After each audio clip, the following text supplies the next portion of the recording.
Hare Krishna. So in this particular lecture, we are going to start with a new topic, and that is properties of liquid. Solids का तो पढ़ लिए थे already, stress strain वो सब उसी में आ जाता है, और यहाँ पे लिक्विड्स का तो लिक्विड्स के केस में जनरली एक ही है, वो है सरफेस टेंशन, और वहाँ पे एक्सेस प्रेशर, कैपिलरी राइज बहुत कुछ होगा, तो हम लोग देखते हैं फटाफट surface tension. It's a very interesting phenomena. Class वास होता तो हम तुम लोग बहुत सारे एक्सपेरिमेंट करके दिखाते भी, खैर वो सब तो कुछ है नहीं, काम का बात करते हैं डायरेक्ट. देख से फॉर एग्जाम्पल अपना ऐसे करके एक बीकर रखा हुआ है, ठीक है, बीकर में कोई भी एक लिक्विड भरा हुआ है.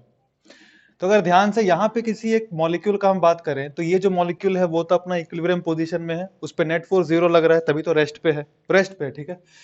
इसका मतलब हर तरफ से इक्वल फोर्सेस लग रहा है, तभी वो रेस्ट पे है चुपचाप.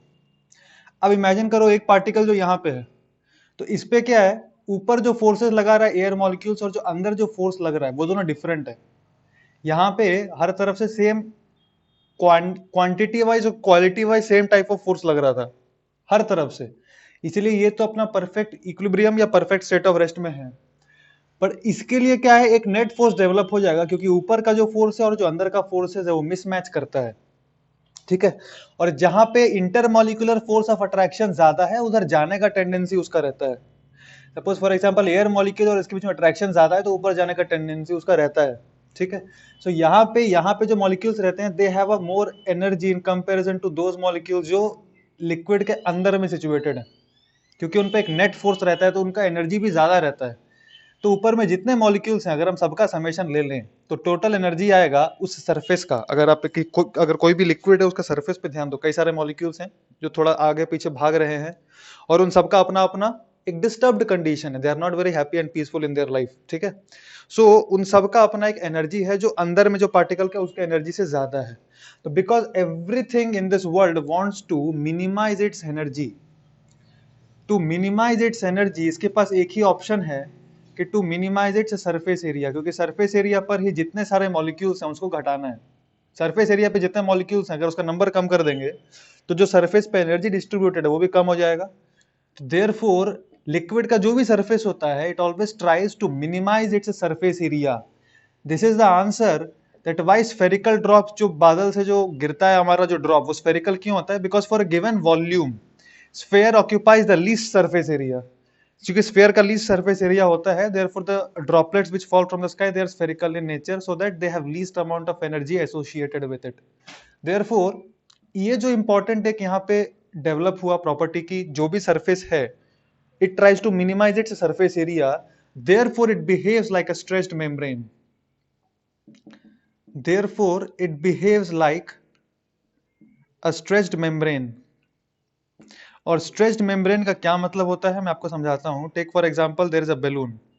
ध्यान समझो, क्योंकि ये टॉपिक अगर आप अच्छे समझेंगे तो आपको ज्यादा अच्छा लगेगा. Say for example this is a balloon, ठीक है. बैलून पे let us draw one line, ऐसे करके मैंने काला लाइन बनाया बैलून पे, ठीक है. अब ये लाइन का नाम देते हैं ए बी. पीछे से सपोज मैंने बैलून को पकड़ा हुआ है और सामने से काटा बैलून को ऐसे करके, आपने बैलून फटते देखा होगा.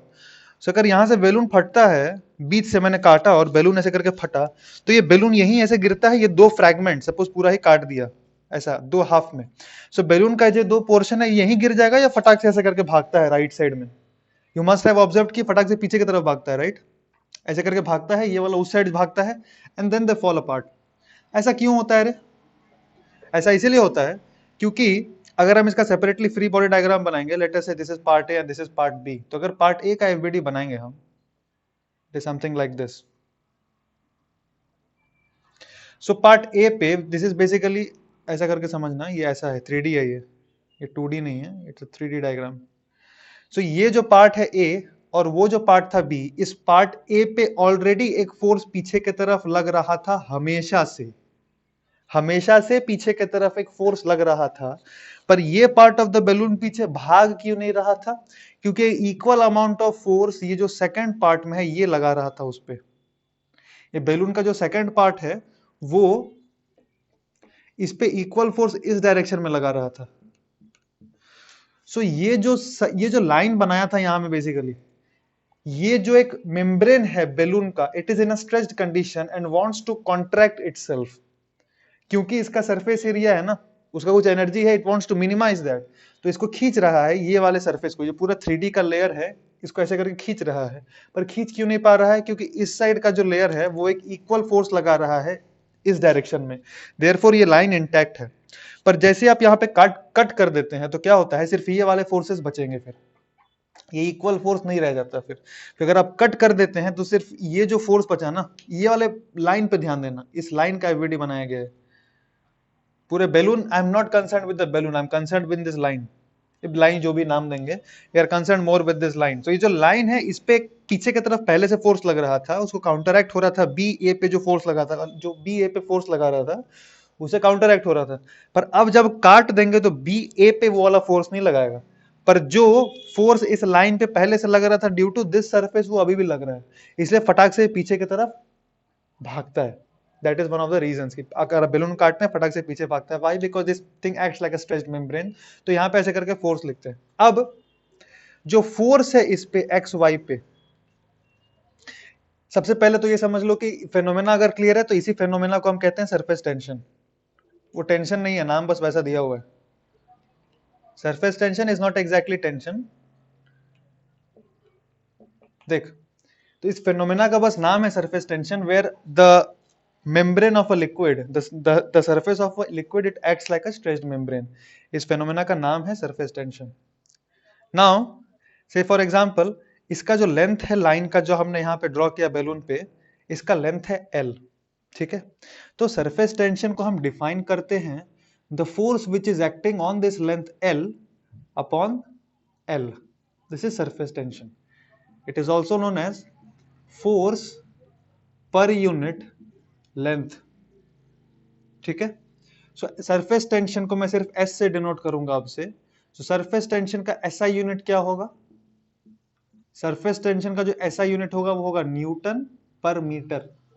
देयरफॉर बी वेरी क्लियर कि surface tension is not a force, it is force per unit length. And surface tension is a characteristic medium of any body. It is a characteristic, yeah, it is a property of a body. It is a characteristic या property of a body, not even a body, specifically a liquid. एक liquid का ही property है, और ये observe कहाँ पे किया जाता है? It is observed only on the junction of a liquid and gas. It is observed on junction of liquid and gas. ठीक है। तो सरफेस टेंशन जो है वो एक कांस्टेंट होता है, it's a value, characteristic property तो है ही, और उसका अपना एक कांस्टेंट वैल्यू भी होता है for a particular liquid. Water के लिए अपना कुछ एक सरफेस टेंशन है उसका, ऑयल के लिए अपना कोई सरफेस टेंशन है, ऐसा करके। सो डिफरेंट लिक्विड्स के लिए अपना अपना अलग अलग सरफेस टेंशन होता है। तो आपको जो रटना है वो ये रटना है कि अगर मेरे को force due to surface tension चाहिए तो हम क्या करेंगे, surface tension multiplied by length कर देंगे। मेरे को अगर force due to surface tension चाहिए तो हम क्या करेंगे, surface tension of that particular liquid multiplied by length कर देंगे।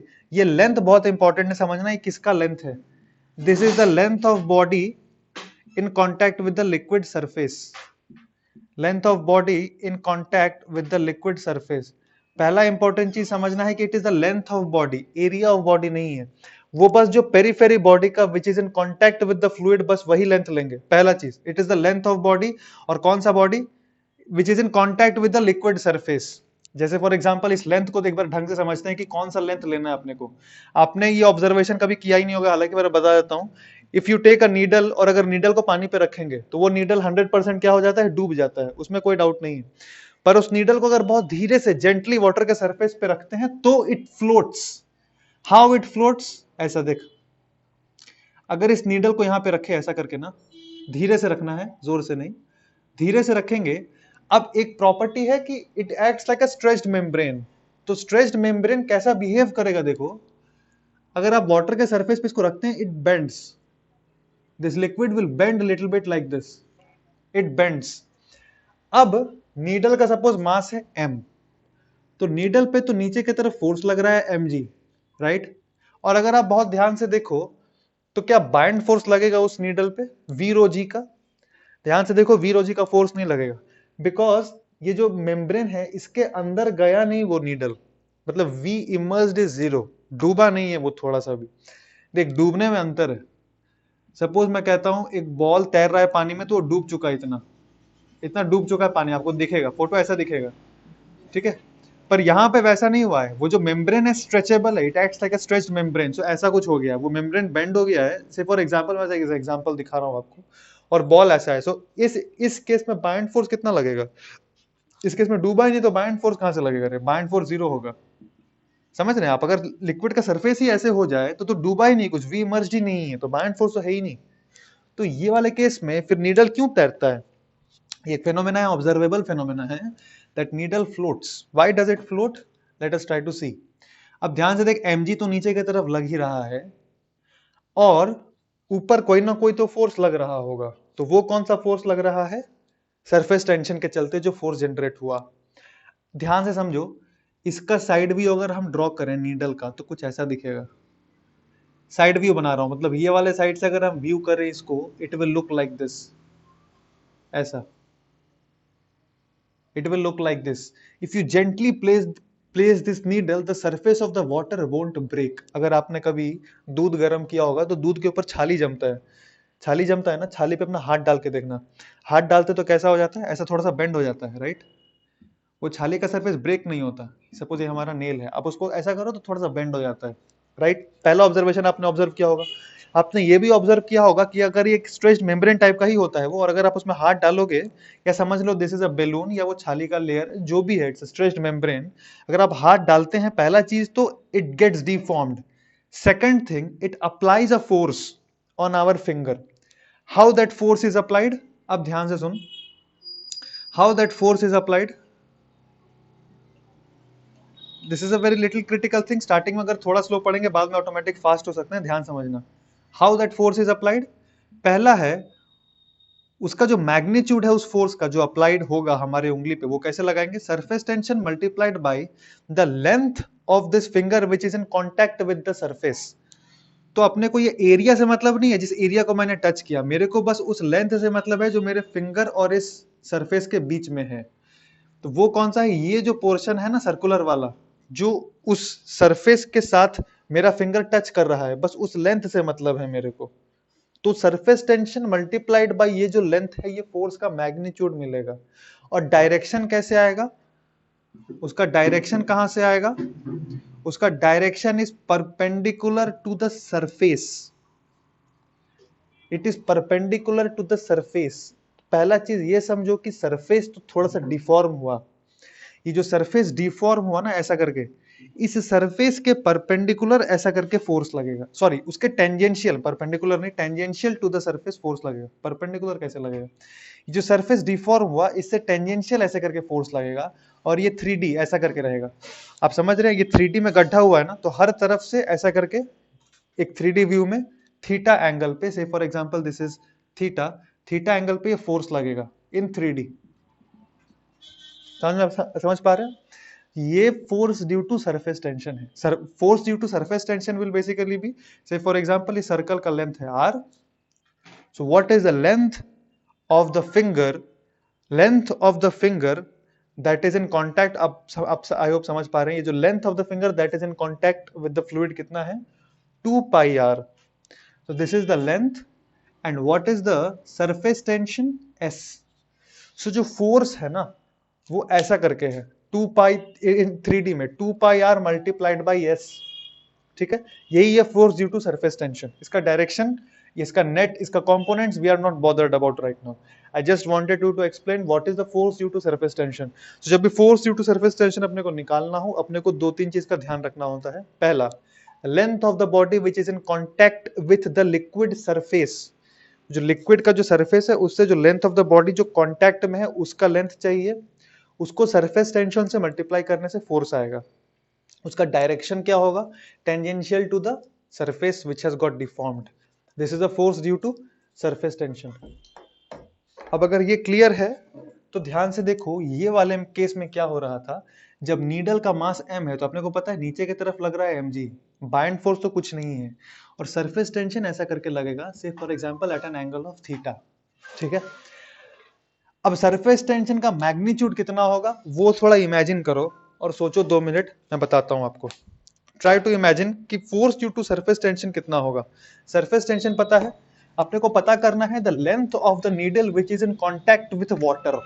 ध्यान से सोचो, थोड़ा इमेजिन करो कि एक बैलून है या कोई भी एक स्ट्रेच मेम्ब्रेन है, उसके ऊपर एक नीडल को रख दिए, उसका शेप थोड़ा सा डिफॉर्म होगा लाइक दिस, और इसका साइड व्यू देखेंगे तो लाइक दिस। अब इसके अंदर के तरफ में नीडल है ऑफ लेंथ एल। अब इमेजिन करो, बार बार करो वरना हो नहीं पाएगा, यू हैव टू इमेजिन कि what is the length of that needle which is in contact with the liquid surface. It is the length of the needle itself, say for example the length of the needle is L multiplied by 2। क्यों? Top view देख इसका, अगर आप top view देखेंगे the needle will look like this. Top view अगर देखेंगे हम तो needle will look like this, somewhat like this, right. Therefore ये लेंथ है, लेंथ L है, और ये भी लेंथ L है। अब जो घुसा है लिक्विड का, जो सरफेस में घुसा है वो कुछ ऐसा करके घुसा होगा, से ऐसा करके वो उस सरफेस में गया है, मेम्ब्रेन में घुसा है, right. So what is the length of the needle that is in contact with the liquid surface, जिसके चलते फोर्स लग रहा है। ये जो घुसा है ऐसे करके तो फोर्स लग रहा होगा आउटवर्ड लाइक दिस, ये वाले डायरेक्शन में फोर्स लग रहा है ऐसे करके। So what is the length that we are suppose to take into account, 2 times of this.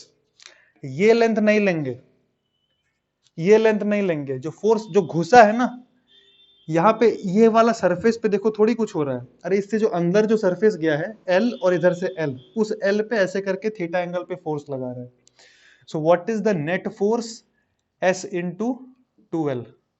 2L is the total length of the, बार बार कह रहा हूं इसलिए याद रखना, L क्या होता है, total length of the body. Total length, बस L लेके खुश मत हो लेना, आंसर गलत आएगा। Total length of the body that is in contact with the liquid surface, that is 2L।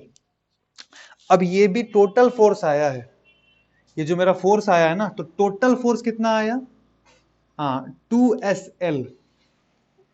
इसका जो हॉरिजॉन्टल कंपोनेंट है ये वाला, that is 2SL cos theta, मतलब यहां पे बेसिकली ये साइड से SL है और ये साइड से भी SL है, क्योंकि ये यहाँ पे जो लेंथ L है वो अपना SL लगाएगा, यहाँ का जो लेंथ L था वो अपना SL लगाएगा, ऐसे करके इस तरफ total SL out of the plane, ठीक है। तो इस SL का SL cos थीटा और इस SL का ये वाला SL cos theta will get cancelled, ऊपर की तरफ बच रहा है 2SL sin theta, and this will balance mg। In case balance कर पाता है the needle will float, otherwise the needle will no, डूब जाएगा वो। So this is just an illustration with the help of which मैं आपको ये समझाना चाह रहा हूँ कि लेंथ कैसे करके लेना है। बाकी सरफेस टेंशन को लेंथ से मल्टीप्लाई करने से तो फोर्स आ ही जाता है, उसमें कोई बहुत बड़ा बात नहीं है, पर वो लेंथ कैसे चूज करेंगे, it is the length of the body that is in contact with the liquid surface. आपको पूरा अच्छे से एक 3D व्यू वन में इमेजिन करके वो लेंथ इमेजिन करना है कितना होगा, तभी कर पाएंगे, वरना गड़बड़ करेंगे आप। और ध्यान देना डबल होता है, अगर ये एक 2D ऑब्जेक्ट है ना तो लेंथ दोनों साइड से लेंगे, वो ध्यान रखना, बार बार ये 2 वाला टर्म आएगा वरना मिस कर देंगे आप। सेकंड एग्जांपल में देता हूं, आपने देखा होगा मच्छर का अंडा, मच्छर कहाँ पे अंडा देता है, जमीन पे देता है कि पानी में देता है, मच्छर अंडा पानी पे देता है, और मच्छर का अंडा तैरता है, मच्छर का अंडा डूबता नहीं है, डूबेगा तो मर जाएगा मच्छर, मच्छर is not an aquatic animal. तो इसीलिए मच्छर जो अपना अंडा है वो पानी पे देता है और वो पानी पे तैरता है उसका अंडा, ठीक है। अब मच्छर का अंडा does not become wait, it floats on water basically, it उसका जो VI होता है ना, वॉल्यूम इमर्ज, वो 0 होता है, तो वो तैरेगा। तो क्यों तैरेगा, अभी समझ में आया। कोई भी चीज अगर डूब नहीं रहा मतलब उसका अगर VI 0 है तो क्यों तैर सकता है, because of only and only one property and that is surface tension which will help it. Of course ये मेम्ब्रेन इतना इलास्टिक नहीं है कि मतलब आप भी जाके घुस जाओगे तो आप सरफेस टेंशन के चलते ही तैरोगे, ऐसा नहीं है। सर्फ वो जो मेम्ब्रेन होता है इट इज वेरी डेलिकेट, ऐसा नहीं कि हम भी चढ़ गए हाथी को घुसा दिए तो हाथी भी सरफेस टेंशन के चलते तैर जाएगा, नहीं, टूट जाएगा मेम्ब्रेन, पर हाँ बहुत अगर हल्का ऑब्जेक्ट है तो वो तैर सकता है। अब ध्यान से देखो, मान लो मच्छर का अंडा है, ऐसा करके तैर रहा है। अब आपको मैं कुछ क्वेश्चंस दूंगा, आपको सॉल्व करना है, ठीक है। से फॉर एग्जांपल मैं आपको कहता हूं रेडियस ऑफ द अंडा ऑफ द मच्छर इज 1 मिलीमीटर, थोड़ा और छोटा ले लेते हैं, इतना बड़ा नहीं होता होगा, चलो 0.1 मिलीमीटर का इसका अंडा है, ठीक है। And the surface tension of water I am telling you take it 0.075 newton per metre, surface tension of water. And the anda is perfectly spherical in shape, this is the information that is given, it is perfectly spherical in shape and half submerged, it is half submerged. So find the maximum mass of anda such that it can float. ठीक है, एक बार try करो खुद से और फिर देखना solution की तरफ। ये दिया हुआ है क्वेश्चन में that it is half submerged, ठीक है, हाफ सबमर्ज्ड है, एंड देन ट्राई टू सी इसका वेट कौन बैलेंस करेगा, सरफेस टेंशन। पर खुद से ट्राई करो, find the maximum mass of the anda so that it can float. Okay, solve करते हैं, ध्यान से देख। सबसे पहले इसका मास इनटू जी, mg नीचे की तरफ लग रहा है। अच्छा, क्यों तैरेगा, vi तो जीरो है, साफ साफ दिख रहा है, इसका मतलब बाइंड फोर्स तो लग नहीं रहा। कौन सा फोर्स लगेगा, सरफेस टेंशन।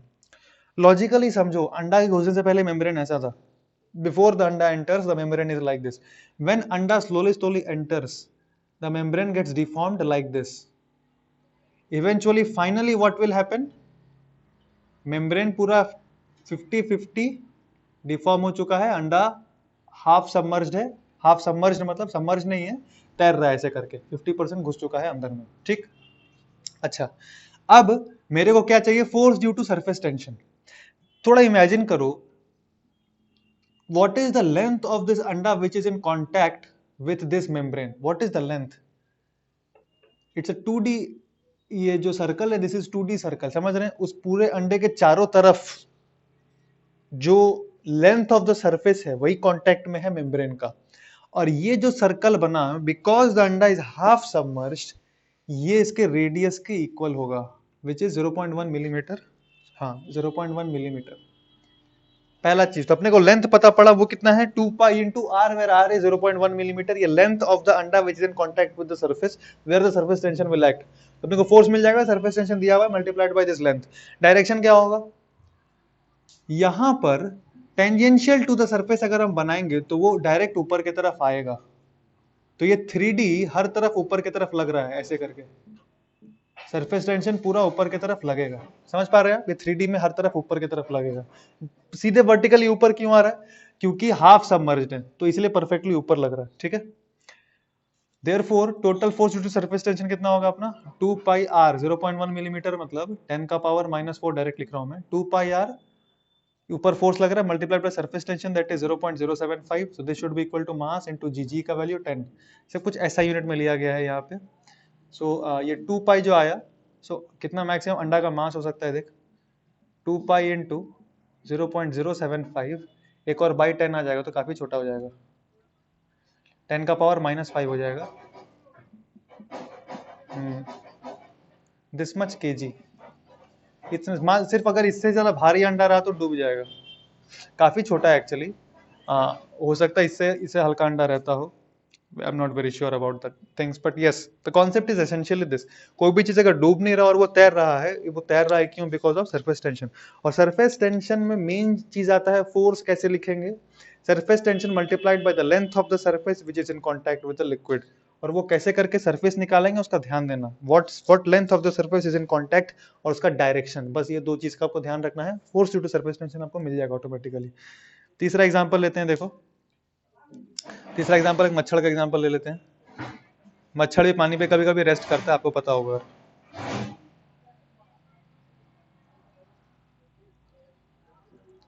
सपोज मच्छर का 6 पैर है ऐसे करके,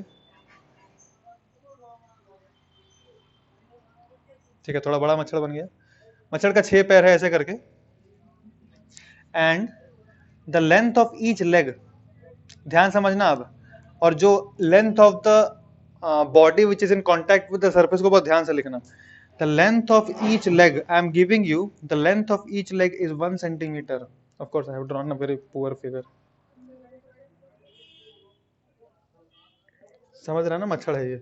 लेंथ ऑफ ईच लेग दिया है 1 centimetre. Now it is given to you find the maximum mass of machchhar such that it can float. और आपको इमेजिन करना है लेग्स आर हाफ सबमर्ज्ड।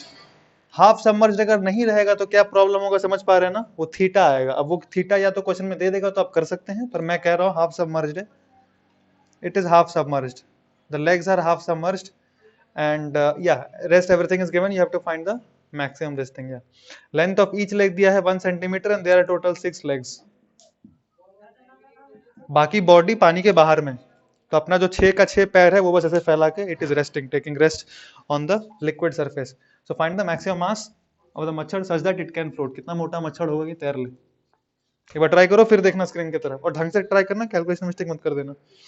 चलो देखो ध्यान से, अपने को सबसे पहले निकालना है, एक तो समझ में आ रहा है सरफेस टेंशन का क्वेश्चन, तो वी तो लेना ही नहीं है। वी तो वैसे भी यहाँ यूज कर नहीं सकते, दिख रहा है कुछ है नहीं। सरफेस टेंशन का वैल्यू वाटर के लिए कितना दिया हुआ है ये याद रख लेना, 0.075 के अप्रॉक्स होता है। तो क्वेश्चन में आपको दे देगा, क्वेश्चन में आपको दे देगा सरफेस टेंशन ऑफ वाटर कहीं कहीं 0.07 लेता है। मैं 0.075 ले लेता हूँ, 075 है ना, 0.075 ले लेता हूँ उसे, ठीक है। तो जो नीचे इसका जो वेट है that is basically mg, and that is equal to force due to surface tension. mg हटाओ, जो मेरा मेन काम है वहां पे, यहाँ पे वो आपको ये सिखाना है force due to surface tension कितना होगा। ये निकालने के लिए सबसे बड़ा झमेला क्या है, length of the body that is in contact with the surface, ये पता करना कितना लेंथ कांटेक्ट में है रे। ये देखो एक लेंथ, अगर ये एक पैर का बात करें तो कितना length of this one pair is in contact with this liquid. ये L दिया हुआ है क्वेश्चन में कितना, 1 centimetre. 1 centimetre plus 1 centimetre 2 centimetre contact में है। For one leg the length of the body that is in contact with the liquid is 2 centimetre. ऐसा करके टोटल 6 पैर है, मतलब 12 centimetre of the body is in contact with the liquid. So therefore 12 centimetre का मतलब 12 into 10 to power minus 2 metre, ठीक है, multiplied by the surface tension that is 75 into 10 का power minus 3। So this is the force, total length of the body that is in contact with the liquid multiplied by the surface tension। ये आ गया मेरा ऊपर की तरफ जो force है। अच्छा, इसमें भी एक चीज ध्यान रखना, चूंकि हाफ सबमर्ज दिया हुआ है, इसका साइड व्यू अगर आप देखेंगे तो आपको दिखेगा परफेक्टली ऐसा। तो जो फोर्स लग रहा है सरफेस टेंशन का पूरा एग्जैक्टली अपवर्ड लग रहा है, so no problem. So this is the force due to surface tension and this will balance mg। This equals to m into g and this should be greater than or equal to m into g. So m should be less than or equal to this much by 10। एक और 10 का power minus 1 कर लेते हैं यहाँ पे, 75 into 12 जो भी होगा, जो भी क्या होगा, 75 10 750, 900 होगा, 150, ठीक है, इंटू 10 का पावर माइनस 6 kg। इसका मतलब 0.9 मिलीग्राम, 10 का पावर माइनस 6 मिलीग्राम और होती है, हाँ ठीक है। सो अगर m ऑफ द मच्छर इज 0.9 मिलीग्राम से छोटा है या इक्वल टू है तभी वो तैर सकता है। Of course given this data, 1 centimetre का पैर बहुत बड़ा होगा, उससे कम ही होता है, मच्छर का मांस उससे भी कम ही होगा, ठीक है। अब खून वून पी के बैठ गया तो वो बैठ नहीं पाएगा पानी पे, इसलिए मच्छर को देखेंगे ज्यादा मोटा वोटा हो गया तो नीचे इधर उधर दौड़ते रहता है। तो ये जो प्रॉब्लम है म्युनिसिपैलिटी वाले लोग डेंगू के सीजन में, you might have seen that they take this kerosene oil and they spray over water. You have observed this, पता नहीं देखा है कि नहीं देखा है। So what does it do? If you spread kerosene oil on water, the surface tension decreases, क्योंकि kerosene oil will float on water। kerosene oil पानी से कम डेंस होता है और पानी में इसलिए मिक्स नहीं होगा, कम डेंस है तो ऊपर ही रह जाएगा, मिक्स नहीं होगा पानी में, और इसका सरफेस टेंशन पानी से ज्यादा कम होता है। तो इसका सरफेस टेंशन चूंकि और कम होता है, देयरफॉर ऊपर जो सपोर्टिव फोर्स है for the machchhar to remain afloat becomes less. Surface tension कम हो गया ना, तो सरफेस टेंशन जो फोर्स लगाएगा ऊपर वो भी घट जाता है ट्रेमेंडसली। तो मच्छर का mass and the surface tension they don't balance each other properly. In fact mg ज्यादा हो जाता है तो मच्छर डूब जाता है। एटलीस्ट अंडे तो डूब ही जाएंगे, अंडा थोड़ी तैरेगा, अंडा का दिमाग नहीं है, अंडा तो डूबेगा ही, मच्छर में भी भाग जाए। Therefore in dengue season they sprinkle kerosene water so that all these things they stay away, ठीक है। सो आई होप ये सारा कॉन्सेप्ट अगर क्लियर है आपको। अब एक सिंपल सा क्वेश्चन बना दो, अभी तक जो भी हमने सीखा उसमें बेसिकली यही बताया मैं आपको, force due to surface tension अगर आपको निकालना है, बार बार 10 बार एक ही चीज बोल रहा हूँ, ध्यान से देखना, length of the surface which is in contact with the fluid, वो कभी कभी 2 टाइम्स हो जाता है। आपने देख रहा होगा अगर यहाँ कुछ गलती किया है तो वही गलती करेंगे आप, 2 टाइम्स हो जाएगा बोल रहे हैं, तो बस उसका ध्यान रखना। बाकी तो इनटू सरफेस, अगर आप सरफेस टेंशन से मल्टीप्लाई कर देंगे उस लेंथ को, तब वो क्या मिल जाएगा, फोर्स, सिंपल। एक लास्ट क्वेश्चन देखो, से फॉर एग्जांपल एक ऐसा आप कई बार 12th में देखेंगे, this is a movable rod, this is a movable massless rod, ठीक है, और यहां से एक वेट टांगे है m, और this is a soap film. आपने कभी कभी अगर वो फुलाया होगा, वहां पे ऐसे गोल रहता है और फूकते हैं तो बबल्स निकलता है, देखा होगा, वो इसका सोप फिल्म है ये, ठीक है। और यहाँ से एक मास लटका दिए।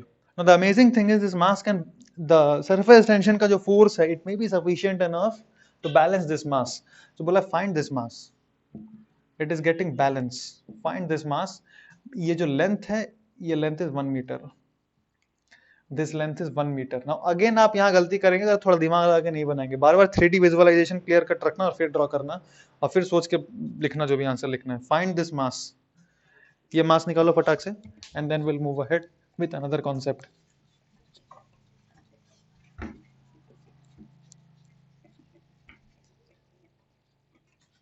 हाँ, तो जो मास निकालेंगे उसके लिए सरफेस टेंशन और जो इसका वेट है वो बैलेंस होना चाहिए।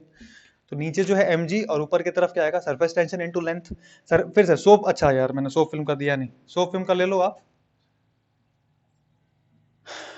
3 × 10⁻⁻² Newton per metre.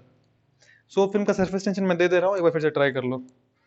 Surface tension में दिया, एक बार ट्राई कर ले फिर देखें। चलो ऊपर की तरफ सरफेस टेंशन लगेगा, क्यों लगेगा सरफेस टेंशन समझ में आ रहा है ना, ऊपर की तरफ, क्योंकि मेम्ब्रेन को वो कॉन्ट्रैक्ट करना चाहता है ना, मेम्ब्रेन को कॉन्ट्रैक्ट करना चाहता है। फॉर एग्जाम्पल ये अपना एक सोप फिल्म है, इसके ऊपर अगर एक धागा आप रख दो ऐसे करके ना, धागा अगर आप रख दो तो ये धागा एज इट इज रहता है, क्यों, क्योंकि इस धागा पे यहाँ पे सरफेस टेंशन उधर, सरफेस टेंशन इधर लग रहा है, वो हर एक लेंथ पे लग रहा है ऐसे करके, पर सिमेट्रिकली लग रहा है तो कुछ हो नहीं रहा। पर अगर आप बीच में क्लिक कर देते हैं, बीच में फोड़ते हैं यहाँ पे, तो फटाक से क्या होता है, ये दूर भागता है और कुछ देर के बाद क्या होगा, सोप फिल्म बिल्कुल ऐसा हो जाएगा और हर तरफ एक टेंशन फोर्स रहेगा, खिंचाव रहेगा। ये क्यों रहेगा, सेम रीजन कि ये जो सोप फिल्म है, due to surface tension wants to minimize its surface area, and for given area इसका एक मैक्सिमम एरिया कब फॉर्म होगा, when it becomes a circle, हर तरफ से खींच दे, तो this has minimum surface area in this particular case. Therefore जो आपको इंटरनल फीलिंग आना चाहिए वो ये आना चाहिए कि this has a pulling tendency, इसका एक पुलिंग टेंडेंसी है, जो फोड़ेंगे तब पता पड़ेगा। तो यहाँ पर भी जो सोप फिल्म बनाना, इसका कॉन्ट्रैक्ट होने का एक टेंडेंसी है, इसलिए सरफेस टेंशन ऊपर की तरफ एक फोर्स लगाएगा। कितना फोर्स लगाएगा, सरफेस टेंशन कितना है, 3 × 10⁻²। Surface tension, what is the length of this surface which is in contact with this rod. इसका साइड व्यू ऐसा है, देख यहां से वो गया है, मास एम टंगा, साइड व्यू बना रहा हूं बस, कंफ्यूज मत हो जाना। और ऐसा करके है सोप फिल्म को, मैं थोड़ा जूम अगर करूं ना, ये साइड व्यू यहां से देख रहा हूं, यहां से अगर मैं ऐसे करके देखूं तो मेरे को ऐसा दिखेगा कि नहीं, साइड व्यू समझ रहे हैं ना लोग, ऐसा करके देख रहा हूं मैं। तो ये जो सोप फिल्म है, हटाओ ये कंफ्यूजिंग फिगर, और अगर मैं ऐसा करके देखूंगा ना, तो ये सोप फिल्म जो है ये 1D है कि 3D है। अगर मॉलिक्यूलर लेवल पर बात करें 3D है, ऐसा है, अब दिल पे चोट मत लो, है ही ऐसा। आगे आएगी, आगे काफी सारी बातें आएंगी, आपको खुद समझ में आ जाएगा। ये सोप फिल्म इज ये सिर्फ एक ही लेयर नहीं है, इसके नीचे एक और लेयर है, सम मॉलिक्यूलर डिस्टेंसेस का होता है फर्क, मतलब कुछ मॉलिक्यूल्स का लेयर मिलके ऐसा करके एक सोप फिल्म बनता है। This is basically some molecular layers are involved, so therefore this is like a cuboidal block, बहुत ही पतला, of negligible thickness, but there is some thickness, and therefore the length of the body which is in contact with the liquid surface will be 2 × 1। 2 × 1 आप imagine करो ना, सामने ऐसा करके दो, सामने आपका ऐसा करके, इसके पीछे सोप फिल्म लगा हुआ है और इसके पीछे सोप फिल्म है, तो ये ऊपर वाले पे तो एसएल लगा ही रहा है और नीचे भी तो एसएल लगा रहा है पीछे की तरफ। तो आप ऐसा पकड़ के रखे हो, ये मास समझ लो, खींच नहीं रहा वो, आप जो पकड़ के रखे हो, सरफेस टेंशन कितना है, 2 × S × L। तो इसका 2 लेयर है, वही 2 लेयर फोर्स लगा रहा है एसएल का ऊपर से और एसएल का नीचे से, इस डायरेक्शन में, वही बैलेंस करेगा 2 × surface tension, that will balance, अच्छा 2 × लेंथ, लेंथ है 1 metre, so 2 × 1 metre into surface tension, total length multiplied by surface tension, balance mg, जो भी एम का वैल्यू आ रहा है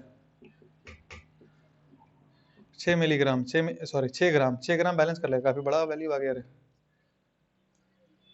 m × g सही किया ना मैं, 6 × 10⁻³ हाँ, मतलब 6 ग्राम बैलेंस कर लेगा, it's quite big thing. 1 metre का अगर आप सोप फिल्म लेंगे, it can balance 6 gram of mass, मतलब आपको भी लटका सकते हैं अगर ये सफिशिएंटली बड़ा है तो, और जो लिक्विडली उसका अगर सरफेस टेंशन सफिशिएंटली ज्यादा है तो हम भी झूल सकते हैं जाके झूल। Now from these particular examples we learned that when we multiply surface tension by length तो अपने को क्या मिल जाता है, फोर्स। और दूसरा कॉन्सेप्ट है कि अगर आप सरफेस टेंशन को एरिया से मल्टीप्लाई कर दो तो आपको मिल जाएगा एनर्जी। सिंपल सा कॉन्सेप्ट है। पहला चीज हमने सीखा, देख सरफेस टेंशन को मल्टीप्लाई करो आप लेंथ से तो क्या मिलता है, फोर्स। दूसरा कॉन्सेप्ट है सरफेस एरिया को, अगर सरफेस टेंशन को अगर आप एरिया से मल्टीप्लाई करो तो आपको मिलता है potential energy of that particular body. Surface area, not just area. Surface area of the body से अगर मल्टीप्लाई कर दे सरफेस टेंशन को, सरफेस टेंशन मतलब कोई एक लिक्विड है उसका सरफेस टेंशन दिया है, उस लिक्विड का जो सरफेस एरिया होगा उससे अगर हम सरफेस टेंशन को मल्टीप्लाई कर दें तो हमको उस बॉडी का पोटेंशियल एनर्जी मिलेगा। कैसे, ध्यान से देख। Say for example there is a concept actually, first of all let me tell you this. यहाँ पे ऐसे करके एक मूवेबल रॉड है, मासलेस है बिल्कुल, और यहाँ पे एक सोप फिल्म है। यहाँ पे अपना एक सोप फिल्म है। अब सोप फिल्म मतलब दिमाग में आपका आइडिया आना चाहिए, इसका दो लेयर होगा, एक ऊपर जो दिख रहा है एक नीचे भी होगा बैकग्राउंड में। मैं कहता हूं मैं यहाँ पे एक फोर्स लगा रहा हूं और इसको स्लोली स्लोली खींच रहा हूं राइट साइड में। इट इज स्लोली पुल्ड, मैं एक फोर्स लगा रहा हूं and it is slowly pulled, ठीक है। और इसका जो एरिया है वो बढ़ रहा है। Let this length be L, और dx टाइम में इसका छोटा सा एरिया, एक लेंथ इंक्रीज हुआ है जो है dx। ओके, तो मैंने जो एक्सटर्नल वर्क डन किया वो कितना किया, चूंकि work is being slowly done, slowly pull हो रहा है ना, तो जितना सरफेस टेंशन का फोर्स लग रहा था इस तरफ एग्जैक्टली उतना ही फोर्स मैं उधर से उसको पकड़ के खींच रहा हूं। सरफेस टेंशन कितना लग रहा है रे, s मल्टीप्लाइड बाई 2l। इतना ही से मैं उधर खींच रहा हूं, मतलब फोर्स तो मैंने इतना ही लगाया, मल्टीप्लाइड बाई दिस डिस्टेंस। अब देख फोर्स इसी डायरेक्शन में लगा रहा हूँ, डिस्प्लेसमेंट भी इसी डायरेक्शन में हो रहा है, तो वर्क डन पॉजिटिव है। तो 2sl into dx, this is the work done by the external force. Now because the work is done slowly, therefore जो वर्क डन एक्सटर्नल है किस में स्टोर हो जाता है, पोटेंशियल एनर्जी के फॉर्म में स्टोर होता है। ये हमने वर्क पर एनर्जी में पढ़ा था। If the work is being done slowly then it gets stored in the form of potential energy. का है, because work done by external forces plus work done by the internal forces that is equal to delta k। Work को slowly करेंगे तो delta K zero हो जाएगा, और work done by जो internal forces है उसको क्या लिख सकते हैं, minus of delta U. Minus of delta U उधर जाएगा तो delta U. This is the reason, just a quick revision. अब यहां पे ध्यान दो, तो work done by external is this much and that is delta U, ठीक है। और अगर हम ध्यान से देखें ये 2l इंटू डी एक्स क्या है, देख l इंटू वो रॉड यहां तक आ गया, तो l इंटू डी एक्स मतलब बोले तो ये वाला एरिया, ये वाला एरिया क्या है, surface area. l into D X is this surface area multiplied by 2, पीछे वाला भी सरफेस एरिया आ गया, so this is s into the total surface area and that is equals to the change in potential energy. तो अगर initial potential energy को zero ले लिया जाए, जीरो किस पॉइंट को जीरो पोटेंशियल एनर्जी लेंगे, जब था ही नहीं कुछ। इसका मतलब जब खींच के पूरा सरफेस एरिया हम कर दिए, टोटल सरफेस एरिया जो भी किए, that is equals to the total potential energy stored. Initial potential energy यहाँ पे जीरो जब ऐसे करके था पूरा, तो पूरा खुल गया, तो जो भी इसका सरफेस एरिया है that will be stored completely in the form of potential energy of the surface. So potential energy of the surface अगर मेरे को चाहिए, इन शॉर्ट अगर मेरे को पोटेंशियल एनर्जी ऑफ सरफेस चाहिए तो मैं क्या करूंगा, surface of what, surface of a liquid, तो मैं क्या करूंगा, मेरे को बस सरफेस टेंशन को किसे मल्टीप्लाई करना है, सरफेस एरिया से, that's it, I will get the potential energy. तो आपको दिमाग में ये क्लिक करना है कि जब भी आपको बोले सरफेस एरिया में कुछ चेंज हो रहा है, या सरफेस एरिया बढ़ रहा है, सरफेस एरिया घट रहा है, तो आप हमेशा एनर्जी का कैलकुलेशन आराम से कर सकते हैं। कैसे, अगर आपको सरफेस टेंशन क्वेश्चन में दिया हुआ है और अगर आपको पता है कि उसका सरफेस एरिया कितना है, आराम से हम उसका पोटेंशियल एनर्जी निकाल सकते हैं। फॉर एग्जाम्पल मैं आपको सिंपल सा क्वेश्चन से स्टार्ट करते हैं, देख बहुत ईजी क्वेश्चन से। For example there is a water drop जिसका रेडियस मैं आपको कह रहा हूं 1/π सेंटीमीटर, बहुत छोटा ले लिया, ठीक है, 1/π मीटर से। फॉर एग्जांपल वाटर ड्रॉप है, इसका रेडियस इतना है, सरफेस टेंशन मैं आपको कहता हूं take 0.07 newton per metre. Find potential energy stored, find the potential energy stored in that water drop. क्या करेंगे, पोटेंशियल एनर्जी पूछ रहा है, या फाइंड सरफेस एनर्जी भी बोलता है कभी कभी, सरफेस एनर्जी या पोटेंशियल एनर्जी स्टोर्ड। तो क्या होगा, surface tension multiplied by the surface area. एक काम करो, इसको रूट पाई ले लो, multiplied by the surface area, surface area रहने दो, जो लिया था वही रहने दो, ठीक। Multiplied by the surface area, surface area का क्या है concept, 4 pi are square, R square बोले तो 1 by pi square, that's it. सो ये कट जाएगा, so the answer is what, 0.28 by pi joules, that's it. So आपको क्लियर रहना चाहिए, मेरे को जब भी सरफेस एनर्जी पूछे surface tension multiplied by the surface area कर देने से अपने को मिल जाएगा वो चीज, ठीक है। चलो अब थोड़ा ढंग का एग्जांपल लेते हैं। पहला example, there is a big drop जिसका रेडियस है 6 by root under pi metres, 3.1 ठीक से चलेगा, 6 by root pi metres and surface tension is 0.075 Newton per meter. It's a water drop. It is a big water drop and it is broken into 1000 small droplets. It is broken into 1000 small droplets. You have to find the release or find the release in energy. Find the energy released in the process of breaking it into so many small droplets. उसमें आपको find the release in energy बताना है। Energy of course release हुआ है या लगेगा ये तो आप ही को बताना है, तो क्वेश्चन में ये find the release in energy. एक बार ट्राई करो फिर देखना स्क्रीन की तरफ। चल देखो फटाक से, सबसे पहले मान लेते हैं इसका रेडियस आर हालांकि दिया हुआ है और ये छोटकू का रेडियस स्मॉल आर। अब बताओ अगर हम इस बड़े वाले ड्रॉपलेट को तोड़ेंगे in 1000 small droplets, then what will remain constant, the one thing that will remain, just one second, what will remain constant is the volume, या what will remain constant is the volume. So therefore initial volume was 4 by 3 pi capital R cube, 1000 small droplet का मतलब 4000 into 4 by 3 pi small r cube, ये cut गया। If you take cube root on both the sides, you will get R as R by 10. So जो new radius है वो पुराने वाले का by 10 है, ओके। अब जब तोड़ ताड़ के से रख दिए तो इनिशियल एनर्जी देखते हैं कितना है। What is the initial energy? Surface tension multiplied by the surface area, that is 4 pi r square. R square कितना है 36 by pi. This is the initial. And what is final? Final is 1000 multiplied by, ये तो 1000 गोला के लिए, तो एक गोला का कितना, surface tension multiplied by 4 pi are square. R square कितना होगा, आर स्क्वायर बाई 100, मतलब 1 बाई 100 इंटू आर स्क्वायर, और आर स्क्वायर कितना है, आर स्क्वायर है 36 बाई पाई, ठीक है। तो ये फाइनल वाला कितना आ गया देखना एक बार, 100 10 से कटेगा और ये पाई और पाई कट गया, और 36 इंटू 4 इंटू एस, वो यहाँ भी था 36 इंटू 4 इंटू एस, एक एक्स्ट्रा आया 10 यहाँ से देखो। तो जो डेल्टा यू आया, अगर हम बात करें U final minus U initial का, so that is 36 into 4 into S और 10 minus 1 that is 9, that is 144 into 9 into the surface tension, whatever values you can keep there।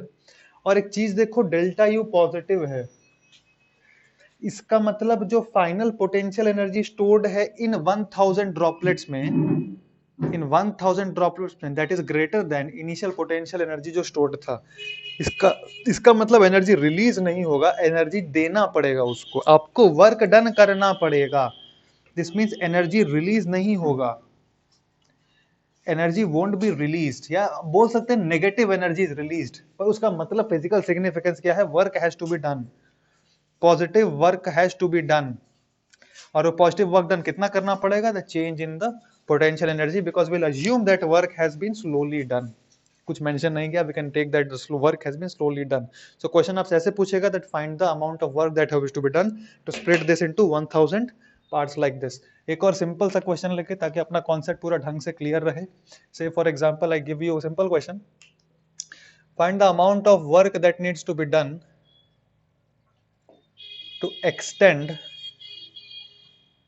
a drop from 3 centimeter to 5 centimeter radius. Find the amount of work that has to be done. Surface tension पकड़ लो 0.03 Newton per metre, फटाक से निकाल दो. Just find out the work that has to be done. Very simple question actually. So I hope these two concepts are clear. That पहला चीज, अगर हम surface tension को लेंथ से मल्टीप्लाई करेंगे तो अपने को क्या मिल जाएगा, फोर्स. और दूसरा सरफेस टेंशन को एरिया से मल्टीप्लाई करेंगे तो क्या मिल जाएगा अपने को, पोटेंशियल एनर्जी या surface area associated with that particular body. यहाँ बोला अपने को 3 से 2 में कर देना है, तो 3 से 5 में करना है. So 4 pi are square, of course centimetre में है तो 10 का पावर -4. मतलब चेंज कितना है मैं डायरेक्ट लिख दे रहा हूँ. 25 - 9 इंटू 10 का पावर 4 सरफेस एरिया का चेंज हुआ है 4 pi are square. Surface area का चेंज मल्टीप्लाइड बाय 3 इंटू 10 का पावर -2, इतना joules. Now you just have to do some calculation actually. 4 pi into 16 into 3 into 10 का power -6, this much joules. Do this part calculation, I will get the answer conceptually this much. ठीक है, change in surface area हो रहा है. अच्छा हाँ, positive भी आया है. फाइनल माइनस इनिशियल लिखा है, पॉजिटिव आया है, मतलब U final was greater than U Y. इसका मतलब वर्क देना पड़ेगा, क्योंकि फाइनल एनर्जी ज्यादा है. तो वो एनर्जी कहाँ से आएगा, हमको वर्क डन करना पड़ेगा ताकि वो एनर्जी मिले. इसको एक ड्रॉप को बड़ा करने में हमको वर्क डन करना पड़ेगा. ठीक है, तो ये एक चीज था यहाँ पे एनर्जी का. तो बेसिक है, surface tension multiplied by length is force, surface tension multiplied by area is energy, surface energy. Now will go ahead, ध्यान से समझो एक चीज. Now we'll study the concept of excess pressure. Excess pressure. देख, say for example there is a water drop.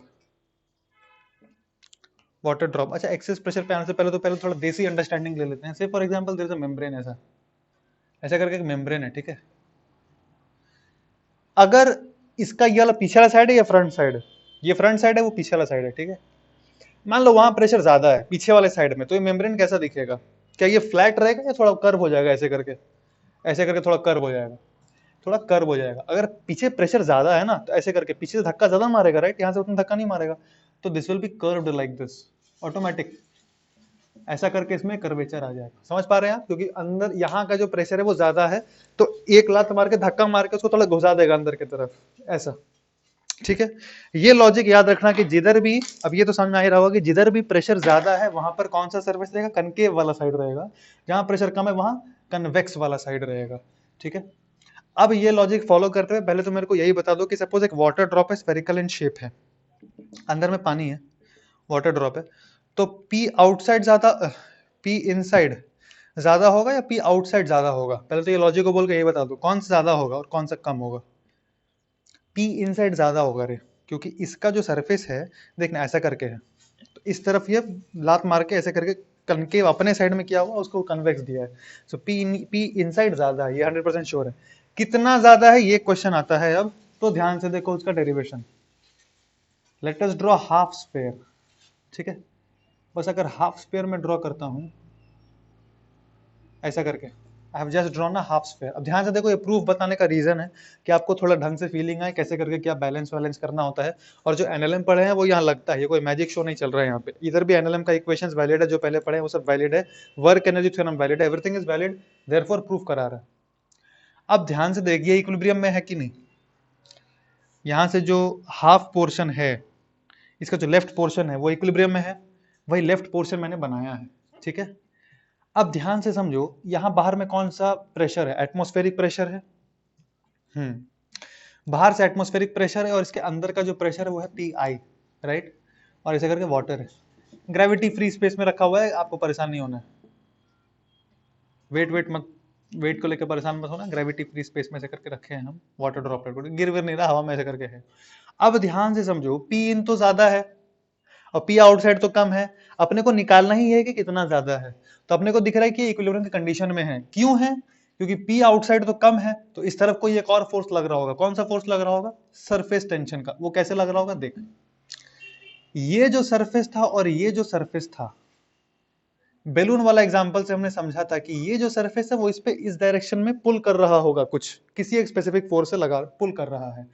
वो जो surface जिस force से लगा, जो फोर्स से इसको अपने साइड में पुल कर रहा है, वो वाला फोर्स कितना होगा. सबसे पहले वो वाला फोर्स क्यों होगा, बिकॉज ऑफ सरफेस टेंशन. अब वो फोर्स कितना होगा? तो सरफेस टेंशन के चलते जो फोर्स होता है वो क्या होता है? Surface tension multiplied by the length और the periphery of the body that is in contact with the surface. तो इसका मतलब सरफेस टेंशन का फोर्स तो इस पे लग रहा है, और किस डायरेक्शन में लग रहा है वो समझ में आ रहा है, इस डायरेक्शन में। क्योंकि सरफेस टेंशन क्या करता है? मिनिमाइज करना चाहता है, इसको खींचेगा अपने साइड में ड्यू टू सरफेस टेंशन, ठीक है। अब जो सरफेस टेंशन है सपोज का वैल्यू s है, और कितना length of the surface is in contact with this right drop. Area नहीं पूछ रहा हूं, पाई आर स्क्वायर में कंफ्यूज मत हो जाना थे। सरफेस टेंशन का फोर्स निकालने में एरिया का कोई लॉजिक नहीं है, बस length of the surface that is in contact. तो लेंथ ये वाला है दैट इज इन कांटेक्ट, इसका पेरीफेरी वाला, और वो लेंथ कितना है? 2 पाई इंटू कैपिटल आर, ठीक है। तो देयरफॉर ये जो फोर्स लग रहा है इस तरफ, that should balance the inside force. तो बाहर के चलते जो फोर्स लग रहा है वो क्या लग रहा है? आप लोग को बताया था मैं एवरेज फोर्स का कॉन्सेप्ट ऑन द वॉल्स। क्या करते थे? एवरेज फोर्स लेते थे P not multiplied by the vertical area लेते थे। इसका अगर ड्रॉप का रेडियस अगर आर है तो बाहर से फोर्स लगेगा P naught into pi are square, ठीक है। Plus force due to surface tension कितना है? ये हर एक पॉइंट पे सरफेस टेंशन का फोर्स लग रहा है ऐसे करके, वो कितना है? Surface tension multiplied by the periphery का जो लेंथ है 2 pi R, and that should balance the inside force due to P I, that is P I into pi are square, ठीक है। पी भी जो लग रहा है ना pressure multiplied by this vertical area that is pi are square. यहां से अपन को निकालना है P I minus P O, pi are square ये कट जाएगा शायद, ओके। पाई आर कट रहा है देख, और अगर आप निकालो पी आई माइनस पीओ कितना आएगा?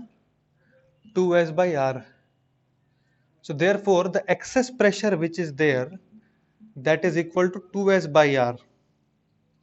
और ये किसके लिए वैलिड है? अब मैं बताता हूं, पहले एक बार प्रूफ दोबारा देख लेना, कोई डाउट है तो, और फिर ध्यान से समझो। ये एक स्फेरिकल सरफेस के लिए वैलिड है। This is valid for a spherical surface, क्योंकि अपने को पाई आर स्क्वायर लेके डिराइव किया ना। पाई आर स्क्वायर किसके लिए? ये सब स्फेरिकल सरफेस के लिए। क्यूबॉइडल रहता तो कुछ और होता फिर फॉर्मूला। स्फेरिकल सरफेस के लिए ये वैलिड है। तो जब भी कोई स्फेरिकल सरफेस रहे जिसका रेडियस ऑफ कर्वेचर अगर हमको पता हो, और स्फेरिकल सरफेस और एंड वन लेयर, अगर एक लेयर का डिफरेंस है, एक लेयर स्फेरिकल सरफेस का डिफरेंस है, तो अंदर वाला का प्रेशर ज्यादा होगा बाहर वाले से, कितना से? 2s बाई आर से। अगर मैं बोलता हूं अंदर का प्रेशर है x, तो बाहर का प्रेशर कितना होगा? कम होगा, right. x minus 2s by R. समझ में आ रहा है? अगर एक स्फेरिकल लेयर का डिफरेंस है तो अंदर और बाहर का प्रेशर का डिफरेंस तो है ही 2s बाई आर, और अंदर का प्रेशर ज्यादा है, ठीक। सपोज इसका एप्लीकेशन क्या है? सपोज मैं आपको कहता हूं कि तेरा दो लेयर है, एक लेयर ये है, दूसरा लेयर ये है। अब अगर मैं आपको कहता हूं कि बाहर का जो प्रेशर है सपोज पी नॉट होता है एटमॉस्फेरिक प्रेशर, तो घुसते ही यहाँ पे 1 और 2 रीजन 1 में प्रेशर कितना हो जाएगा? अगर मैं कहूं एक एवरेज आ रही है दोनों का आप रेडियस आर ही पकड़ो, तो P1 का प्रेशर कितना आएगा रीजन 1 में? रीजन 1 ये वाला रीजन है। देख हमने एक स्फेरिकल सरफेस एरिया को क्रॉस किया, जैसे ही क्रॉस किया प्रेशर क्या होगा? इंक्रीज होगा, क्योंकि अंदर की तरफ जा रहे हैं। कितना प्रेशर हो जाएगा रे? P0 plus 2s by R, ठीक है। अब जब 1 से 2 में आएंगे तो प्रेशर एट 2 क्या हो जाएगा? प्रेशर एट 1 प्लस एक स्फेरिकल लेयर को क्रॉस किए तो इंक्रीज इन प्रेशर कितना का होगा? 2s बाई आर का। स्फेरिकल लेयर को क्रॉस करने पर अगर आप लेयर के अंदर घुस रहे हैं तो 2s बाई आर का इंक्रीमेंट होगा। तो पी नॉट प्लस क्या हो जाएगा? 2s बाई आर तो था, और 2s बाई आर ऐड होगा तो P naught plus 4s by R, ठीक है। अब ध्यान से समझो, ये जब भी एक लेयर आप क्रॉस करते हो तो 2s बाई आर का इंक्रीमेंट आता है। Therefore for a water drop pressure का डिफरेंस होगा 2s by R. For a soap bubble, soap का बबल ऐसा होता है, ये बस आपको याद रखना, ये सारा टर्म्स और उसका नेचर आपको याद रखना है। सोप बबल में दो कंसेंट्रिक ऐसा करके लेयर्स होता है, और यहाँ पे सोप का पतला सा फिल्म होता है। पर चूंकि पतला फिल्म होता है तो हो तो गया टोटल 2 लेयर, उसके चलते प्रेशर डिफरेंस हो जाता है 4s बाई आर। 2 लेयर हो गया मतलब 4s बाई आर। और से फॉर एग्जाम्पल अगर मैं वो कहता हूं, एक और सीन समझो, ये एक मेरा कंटेनर है जिसके अंदर में एक ड्रॉप है, ये सॉरी ड्रॉप नहीं है, इट्स एन एयर बबल, ये एक एयर बबल है, ठीक है। अगर मैं आपको कहता हूं कि जस्ट बाहर प्रेशर P है, सरफेस टेंशन पानी का S है और इसका रेडियस R है, तो अंदर प्रेशर में कितना होगा? पहले समझो कि कितना लेयर क्रॉस करके घुसेंगे हम उसमें एयर बबल में, जितना लेयर क्रॉस करेंगे उतना टाइम सबको 2s/r ऐड करना है। तो ये जो वाटर है इसके अंदर में एयर बबल है, कितना लेयर क्रॉस करना पड़ेगा? एक ही क्रॉस करना पड़ेगा रे। जैसे आप पानी से घुसेंगे एयर बबल में, एक स्फेरिकल लेयर के अंदर आप आ चुके हैं, 2 स्फेरिकल लेयर नहीं आएगा, वो सिर्फ सोप बबल के केस में होता है, ठीक है। तो यहाँ पे जो वाटर अगर ट्रैप्ड, ये एयर बबल अगर ट्रैप्ड है ऐसे करके, बाहर का प्रेशर अगर P है तो अंदर का प्रेशर क्या लिखेंगे? P plus 2s/r, simple, that's it, ठीक है। ये एक्सेस प्रेशर का कॉन्सेप्ट समझ में आया, डेरिवेशन समझ में आया होगा अगर तो। ये क्वेश्चन दे रहे हैं, 2 क्वेश्चन हम लोग फटाक से कर लेते हैं यहाँ पे, and then will move on to the next topic.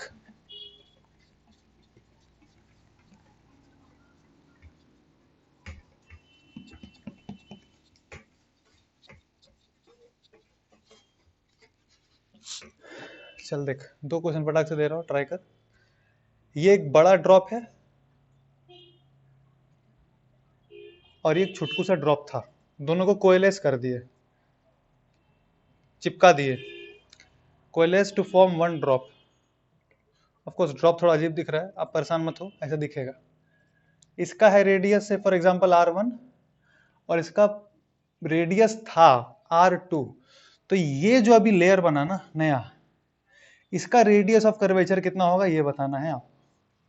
बाहर में एटमॉस्फेरिक प्रेशर है P0, इसका रेडियस r1, इसका रेडियस r2, तो ये जो नया कर्वेचर बनेगा इसका कर्वेचर का रेडियस ऑफ कर्वेचर कितना होगा वो बताना है आपको। ये पहला क्वेश्चन। एक और सिंपल सा क्वेश्चन, कंसीडर 20 मीटर के डेप्थ पे, 20 मीटर के डेप्थ पे there is an air bubble, 20 metre के डेप्थ पे, ठीक है। यहां से ऐसे करके अपना पानी स्टार्ट है और 20 मीटर के डेप्थ पे there is an air bubble. आपको पानी का जो डेंसिटी है वो मैं दे दे रहा हूं 1000 kg पर मीटर क्यूब। यहाँ पे डेंसिटी दिया है दैट इज 1000 kg पर मीटर क्यूब। अब आपको बताना है pressure within the drop. Surface tension of the water आपको पता होगा 0.07 न्यूटन पर मीटर, और जो रेडियस ऑफ द ड्रॉप है आप ले लो उसको, छोटा सा लेते हैं चलो 1 मिलीमीटर, ज्यादा बड़ा ड्रॉप नहीं लेते हैं, सिर्फ 1 मिलीमीटर का ले लेते हैं। आपको बताना उसके अंदर प्रेशर कितना होगा, ठीक है। चल फटाक से वाला क्वेश्चन देख, बाहर का प्रेशर है P0, जैसे अंदर घुसेंगे अंदर प्रेशर बढ़ेगा घटेगा? अंदर जाने से प्रेशर बढ़ जाएगा रे, कितना होगा? P0 plus 2s/r1, all right. यहां पर में प्रेशर कितना होगा? तो ये जो रीजन है यहाँ पे प्रेशर पता पड़ गया अपने को, ये जो रीजन है यहाँ पे प्रेशर कितना होगा? P0 plus 2s/r2, right. Surface tension तो एक ही है, P0 प्लस 2s/, ओके बढ़ गया। अच्छा अब ध्यान से समझो, यहां का प्रेशर और यहां का प्रेशर अगर अपने को पता है कहां प्रेशर ज्यादा होगा, हमने कर्वेचर को ऐसे माना है तो यहां का प्रेशर ज्यादा होना चाहिए।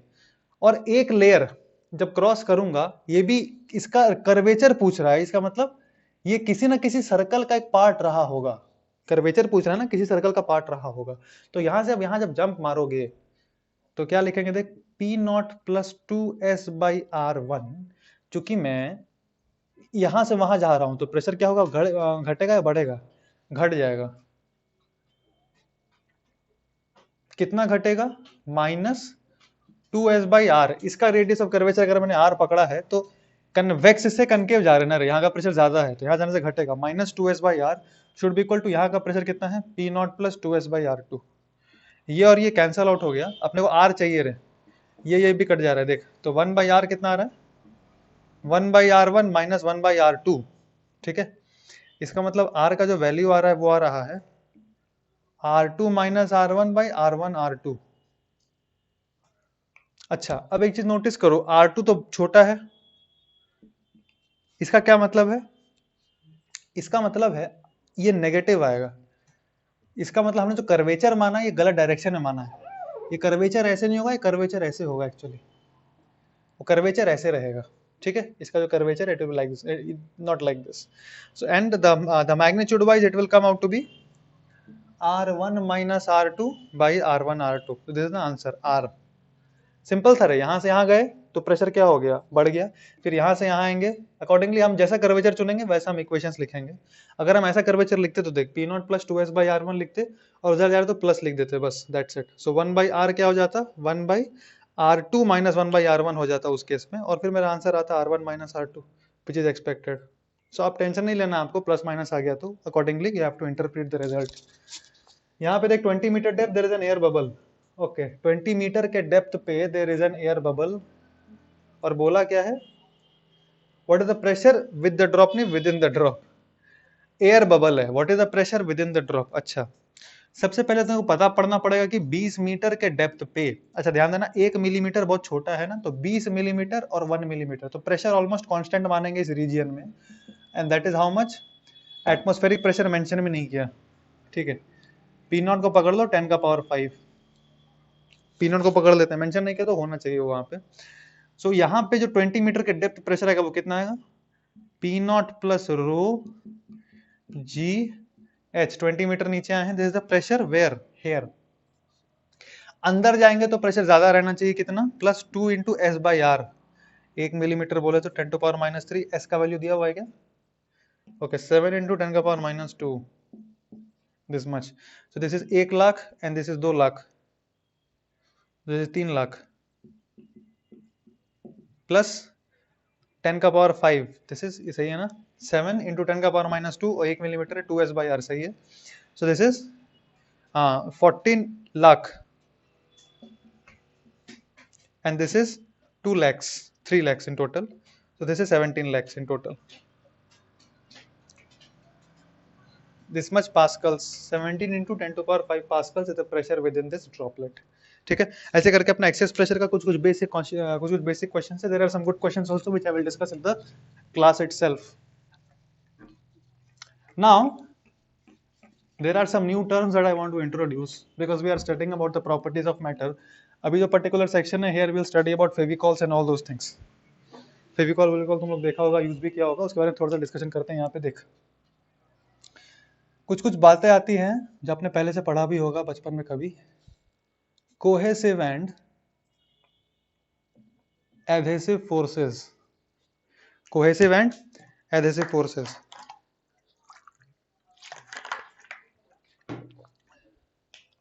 So imagine that there is a beaker like this.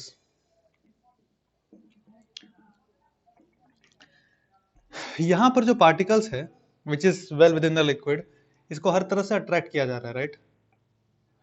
And the particles जो इसको अट्रैक्ट कर रहे हैं, they are also of the same nature. So the forces which arise because of the attraction between similar molecules, the force that arise due to attraction between similar molecules, उसको हम क्या कहते हैं, कोहेसिव फोर्सेस। नाम है cooperate type से, को का मतलब टुगेदर, राइट। तो cohesive forces and the forces which arise due to different moleculars attracting each other. हर मॉलिक्यूल अट्रैक्ट करता ही है to some extent, of course कोई इतना खराब करता है कि ऑलमोस्ट नेग्लिजिबल ही है, but different molecules when they attract, then those forces are known as adhesive forces. बस पहले मतलब समझ लो, कोहेसिव फोर्सेस का मतलब दो सिमिलर पार्टिकल्स के बीच में जो अट्रैक्शन होता है उसको कोहेसिव फोर्सेस कहते हैं, और जो डिफरेंट पार्टिकल्स, डिफरेंट मॉलिक्यूल्स में जो अट्रैक्शन होता है, they are called adhesive forces. जैसे ये जो पार्टिकल है, this will experience only cohesive forces, पर यहां पर जो पार्टिकल है लिक्विड में ही, ये मैंने पॉइंट जो बनाया वो लिक्विड में ही बनाया, इसको दो तरह के अलग अलग पार्टिकल्स अट्रैक्ट करेंगे। एक, सपोज ये ग्लास है, ग्लास बीकर है, तो इसको ग्लास का मॉलिक्यूल्स अपने साइड अट्रैक्ट करेगा, और इसको अपना जो भाई बंधु लोग है, their own family members, his own family members will attract him in this direction, ठीक है। नाउ इफ एडहेशन और the adhesive forces is greater than cohesive forces, तो क्या होगा रे, अगर ये ग्लास का जो मॉलिक्यूल्स है इसको अपने साइड ज्यादा अट्रैक्ट कर पा रहा है तो क्या होगा, the shape of the meniscus will look like this. Why, क्योंकि जो एडहेसिव फोर्सेस थे वो ज्यादा थे rather than the cohesive forces. And in contrast to this, अगर कोहेसिव फोर्सेस ज्यादा होंगे तो ऐसा दिखेगा, ये खींचेगा अपने, इसको दबा ही देगा, इतना खींच लेगा, in comparison to this adhesive forces अगर ज्यादा है तो ऐसा करके अपना दिखाई देगा। मेनिस्कस।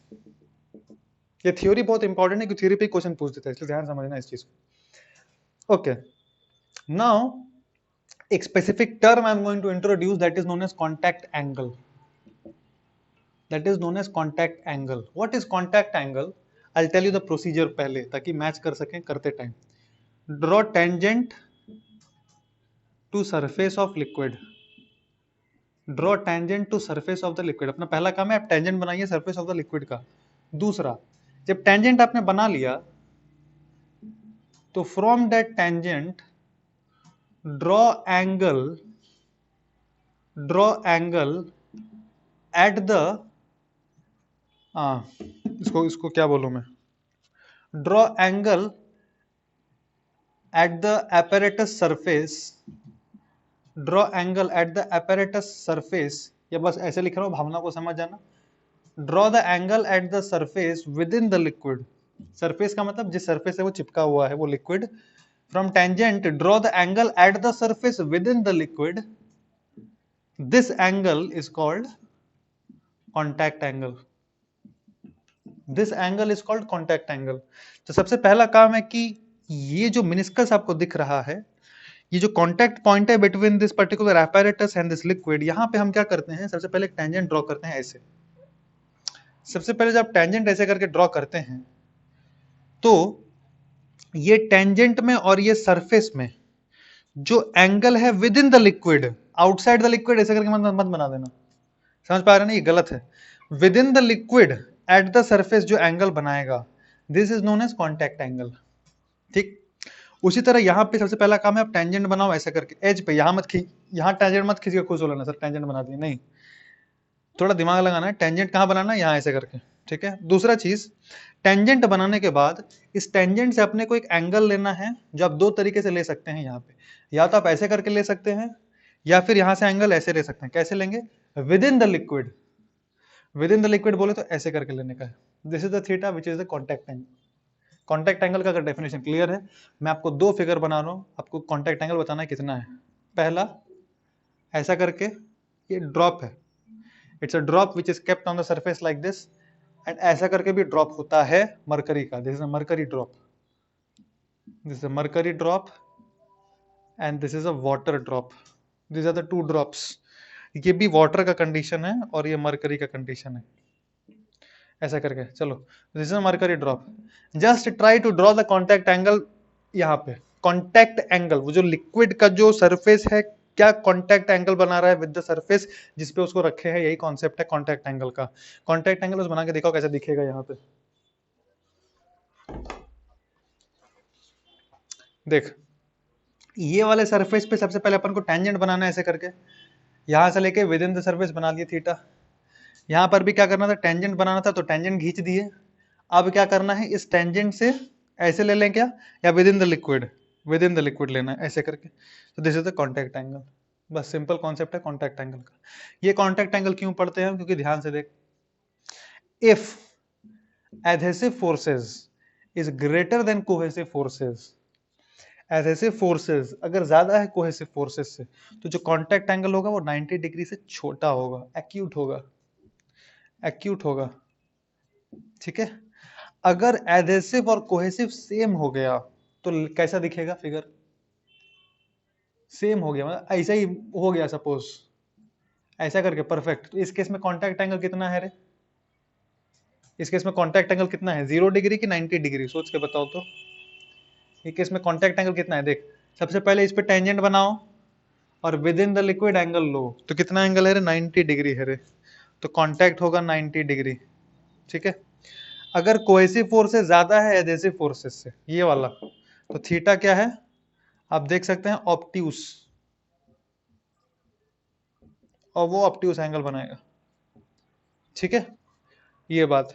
अच्छा, परफेक्टली अगर हेमिस्फेरिकल है तो, जैसे फॉर एग्जांपल ऐसा करके है तो, परफेक्ट हेमिस्फेयर, हेमिस्फेयर का पोर्शन एक्चुअली, परफेक्टली अगर हेमिस्फेरिकल ये है, वाटर ऐसे करके रखा हुआ है, ऐसे करके वाटर रखा हुआ है, तो ये किस में कॉन्टैक्ट एंगल कितना है रे, सोच के बोलना, गलत नहीं बोलना, समझ में आ रहा था कुछ ढंग से बोलो। कॉन्टैक्ट एंगल पूछ रहा हूं आपसे, कितना होगा कॉन्टैक्ट एंगल उसका, 0 डिग्री। क्यों, इस पे टेंजेंट बनाएंगे तो ऐसा हो जाएगा, अब इस टेंजेंट से सरफेस पे ही तो एंगल लेना है, तो सरफेस तो यही है रे, सरफेस तो यही है रे, तो इस पे एंगल कैसे लेंगे? Theta is 0 degree in this particular case. और ये आपको याद रखना है कि थीटा 0 कब होता है? ग्लास वाटर के इंटरफेस पे। अगर आपको क्वेश्चन में मेंशन नहीं करेगा कांटेक्ट एंगल का वैल्यू, अगर मेंशन कर दिया कि ग्लास और H2O का इंटरफेस लिए है, अगर ये बोल दिया ग्लास का टेस्ट ट्यूब है और वाटर डाले उसमें, you have to take into consideration that the contact angle becomes 0 in that case, perfect hemisphere का फॉर्मेशन होता है वैसे करके, ठीक है। तो ऐसे करके अपना ये बहुत एक थ्योरी है जो अपने को समझना है ढंग से, बिल्कुल तभी ढंग से भी फीलिंग आएगा जब कैपिलरी एक्शन पढ़ाएंगे तब। अब ध्यान से समझो, अगर एडहेसिव फोर्स ज्यादा होता है तो हमने यहाँ पे देखा कांटेक्ट एंगल एक तो एक्यूट होता ही है। ऐसा क्यों होता है? क्योंकि जो अगर एडहेसिव ज्यादा है तो खींचता है। एडहेसिव का एक बढ़िया एग्जांपल फेविकॉल, आपने कभी यूज किया होगा फेविकॉल जीवन में, तो दो अलग अलग चीज को जोड़ता है, यह है ए और यह है बी, बीच में फेविकॉल लगा दो, ऐसे करके चिपका दो तो जुड़ जाता है, इसलिए फेविकॉल को क्या कहते हैं? कोहेसिव के एडहेसिव, एडहेसिव कहते हैं। दो अलग अलग चीज को जोड़ता है, ठीक। अच्छा यहाँ पे आते हैं, देख, अच्छा मान लो कि अगर एडहेसिव फोर्स ज्यादा है तो ऐसे खींचेगा इस लिक्विड को अपने साइड ऊपर। तो अगर आप एक बहुत ही पतला ट्यूब लेते हैं, ये एक फेनोमेना है जिसको हम कहते हैं capillary action. There is one phenomena which is known as capillary action. We are going to study about it in little bit details now. Capillary action. If we take a very narrow tube, हाँ, एक बहुत ही अगर पतला tube लेते हैं और इसको अगर पानी में डुबाते हैं तो वो क्या करता है? एडहेसिव फोर्सेस आर स्ट्रॉन्ग, तो खींच लेता है इस पानी को ऊपर की तरफ। Why? Due to surface tension. तो चढ़ता क्यों है? Due to surface tension, so it pulls basically. तो कुछ देर पे ऐसे आता है, मतलब कुछ देर के बाद देखिएगा आपको water has climbed up like this, यहां तक पहुंच गया है। दिस प्रिंसिपल का यूज कहां पे आता है? Roots of the plants. In fact roots में ही नहीं, प्लांट का पूरा बॉडी में देयर आर स्मॉल स्मॉल पतला पतला कैपिलरीज होता है, they act like very fine tubes, and when they see water, तो वाटर ऑटोमेटिकली, पंप थोड़ी लगा होता है प्लांट्स में, वो ऑटोमेटिकली ऐसे करके ऊपर चढ़ जाता है to the branches and leaves, and जहां भी पानी का जरूरत होता है वहां तक चला जाता है। Because of this is called capillary action. The forces are strong so they pull it up like this, ठीक है, ओके। अब क्वेश्चन आता है कि कितना हाइट चढ़ेगा ये, कितना हाइट ये चढ़ेगा, ये क्वेश्चन है। कैपिलरी ट्यूब चढ़ तो सकता है, कितना हाइट चढ़ेगा वो देखते हैं। चलो देखो, इसका छोटा सा फटाक से प्रूफ है, वो प्रूफ हम लोग करेंगे अभी। कितना हाइट वो चढ़ता है उसका एक लिमिट है। तो सबसे पहला कंडीशन हमको ध्यान रखना है, कैपिलरी एक्शन आप तभी ऑब्जर्व कर सकते हैं जब वो जो रेडियस है, जो ट्यूब आपने कंसीडर करा है, उसका जो रेडियस है वो बहुत छोटा होना चाहिए, वो वेरी स्मॉल समथिंग मिलीमीटर होना चाहिए। ऐसा नहीं कि 1 मीटर का मोटा सा पाइप लेके टंकी में डाल दिया और पानी ऊपर चढ़ जाएगा, ऐसा नहीं, वरना हम लोग को मोटर का रिक्वायरमेंट क्यों रहता फिर। So capillary action is observed only if the radius of the pipe is very small. चलो अब ध्यान से देखना फटाफट। मान लो ये मेरा एक कैपिलर, थोड़ा बड़ा बना, मैं मतलब मोटा बना रहा हूं ताकि हमको समझ में आए, है बहुत ही पतला, ठीक है। चलो देखो, उसको ऐसे करके एक बीकर में रख दिया। अब बहुत ध्यान समझना, प्रूफ बहुत ही सिंपल है। कितना हाइट ऊपर चढ़ेगा अपने को यही बताना है। सबसे पहले ये चीज समझना है कि ऐसे करके आएगा यहाँ पे, ठीक है, ऐसे करके यहाँ पे सरफेस आया, ओके। मानते हैं कि दिस हाइट इज h। ये h कहां से माने? From the level of the liquid. पहला चीज ध्यान देने का, लेवल ऑफ द लिक्विड से मैंने h को एज्यूम किया है, ठीक। Proof number 1, there are 2 proof for it. Proof number 1, simple proof. यहां पे क्या प्रेशर है? एटमॉस्फेरिक प्रेशर है P0। इसको हटाओ, खुला हुआ है ट्यूब ऐसे। यहाँ पे एटमॉस्फेरिक प्रेशर क्या है? P0, ठीक है, ओके। यहाँ पे भी एटमॉस्फेरिक प्रेशर कितना है? P0, okay. तो यहाँ पे प्रेशर कितना होगा? P0। क्यों? Pressure in the same liquid at the same level is equal, तो यहाँ प्रेशर P0। अच्छा, जस्ट इनसाइड कितना प्रेशर होगा? अगर इसका रेडियस ऑफ कर्वेचर अपने को तो पता नहीं, अगर इसका रेडियस ऑफ कर्वेचर को एज्यूम किया जाए r, इसका रेडियस ऑफ कर्वेचर को आप पकड़ लो r, ये जो बना मेनिस्कस, इसका रेडियस ऑफ कर्वेचर अगर r है, तो बाहर तो प्रेशर है P0, जस्ट अंदर कितना? P0 minus 2s/r। क्योंकि ये वाला कन्वेक्स साइड है, यहाँ प्रेशर ज्यादा होगा, यहाँ से 2s/r घट जाएगा। दिस मच प्लस यहां से हम कितना नीचे आएंगे? ρgh अप्रोक्सीमेटली यहां से नीचे आने पे ρgh कितना हो जाएगा, 2p0। क्लियर है? यहां से अपने को हाइट निकालना है, तो ये कैंसल आउट हो जाएगा। 2s/r equals to ρgh, r का वैल्यू आ रहा है, सॉरी हाइट का वैल्यू चाहिए, हाइट का वैल्यू आ रहा है 2s/ρgr, राइट। अब अपने को ये रेडियस ऑफ कर्वेचर क्वेश्चन में दिया नहीं होता। क्वेश्चन में आपको क्या दिया हुआ रहेगा वो मैं बताता हूं। क्वेश्चन में आपको सिर्फ इतना बोलेगा कि radius of the capillary, capillary tube बोलते हैं उसको, या कैपिलरी जो भी, रेडियस ऑफ कैपिलरी ट्यूब आपको बोलेगा, से फॉर एग्जांपल 0.01 मिलीमीटर, खाली इतना ही बोलेगा। रेडियस ऑफ द कैपिलरी उतना बोलेगा, और आपको मैं दे रहा हूं surface tension of water 0.07 newton per metre. Surface tension of water हम उतना अज्यूम कर लेते हैं, दैट्स इट, और कुछ नहीं देगा। और आपको बोलेगा फाइंड द हाइट क्लाइंब्ड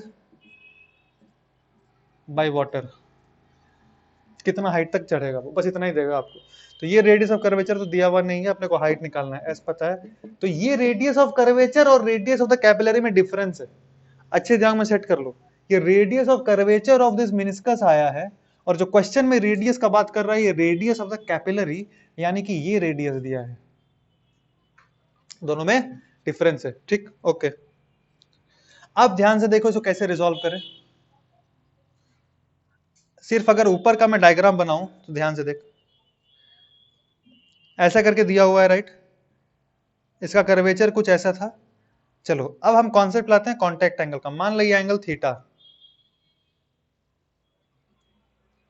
मान लो ये वाला एंगल थीटा कॉन्टैक्ट एंगल हो गया ये, तो ये वाला एंगल कितना हो जाएगा, 90 माइनस थीटा। तो ये वाला एंगल कितना होगा, ये जो कॉन्टैक्ट एंगल बना है और ये जो रेडियस ऑफ कर्वेचर है ये परपेंडिकुलर है, वो होता है परपेंडिकुलर, ठीक है। तो ये एंगल थीटा, तो ये 90 माइनस थीटा, तो ये एंगल थीटा, तो ये एंगल 90 माइनस थीटा, ठीक है। अब ये अपना रेडियस ऑफ कर्वेचर r, और ये ट्यूब का रेडियस स्मॉल r, तो r sine 90 minus theta should be equal to small r, radius of the capillary, ठीक है। साइन 90 माइनस थीटा कितना होता है, r cos theta, this r cos theta should be equal to what, small r। अब ध्यान से देखो, इस r को सब्स्टिट्यूट, कॉन्टैक्ट एंगल क्वेश्चन में आपको दिया हुआ रहेगा, कॉन्टैक्ट एंगल कितना है, मतलब cos थीटा अपने को पता पड़ सकता है क्योंकि जनरली ग्लास और वाटर देते हैं, तो ग्लास वाटर के लिए बता दिया ऑलरेडी आपको, कॉन्टैक्ट एंगल कितना होगा, 0 डिग्री। तो ये जो कैपिटल r है उसको क्या लिख सकते हैं, r by cos theta, therefore this becomes 2s cos theta by rho ji R. आपको ये फॉर्मूला अच्छे से रटाया हुआ रहना चाहिए हमेशा, 2s cos theta by rho ji R. Simple सा क्वेश्चन है यहाँ पे, फाइंड द h क्लाइंब्ड, कितना हाइट वो चढ़ेगा, सीधे फॉर्मूला यूज करेंगे, 2s cos theta, radius of capillary, say for example यहाँ ग्लास लिए हैं, ग्लास का कैपिलरी है, और सरफेस टेंशन ऑफ वाटर है, तो वाटर कैपिलरी में cos थीटा 0, तो 2s cos theta contact angle 0 by rho ji r. Rho का वैल्यू कितना, रो जी आर कितना दिया हुआ है, 10 का पावर -5, ठीक है। अगर आप इसको सॉल्व करोगे तो कितना आएगा देखना, 14 इंटू 10 का पावर -5 और 10 का पावर -5 कैंसिल हो जाएगा, यह आएगा 14/10, दैट इज 1.4 मीटर्स, ठीक है। अब अगर आप ध्यान से नोटिस करो, ये जो आया डेटा, डेटा हमने पहले लिया ग्लास कैपिलरी, अच्छा cos थीटा का वैल्यू अगर इससे बड़ा रहता, मतलब वो परफेक्ट ऐसा नहीं रहता तो कुछ ऐसा आता, तो ये जो थीटा है कि तो 0 डिग्री से ज्यादा है, मतलब ये थोड़ा और कम हो सकता है, ये थोड़ा सा और कम हो सकता है। तो आपको क्वेश्चन ये पूछ सकता है, सपोज फाइंड कॉन्टैक्ट एंगल, मैं आपको कॉन्सेप्ट बता देता हूँ, उतना क्वेश्चन में लाइव क्लास में कराऊंगा, ध्यान सुनो, मैं कॉन्सेप्ट क्या बताना चाह रहा हूँ आपको, कि कोई भी अगर एक पेड़ है, कोई भी अगर एक पेड़ है, पानी तो ऊपर तक पहुंचना है, तो आपको सपोज बोला हाइट मेंशन्ड है पेड़ का कैपिटल H, ठीक है, और हाइट मेंशन्ड है कैपिटल H, सरफेस टेंशन दे देगा कि कैपिलरी का, इसका जो पेड़ का जो कैपिलरी है उसमें और वाटर में सरफेस टेंशन कितना है, सपोज मेंशन्ड है आपको, कॉन्टैक्ट एंगल आपको दिया हुआ रहेगा, ठीक है। तो आपको पूछेगा क्या,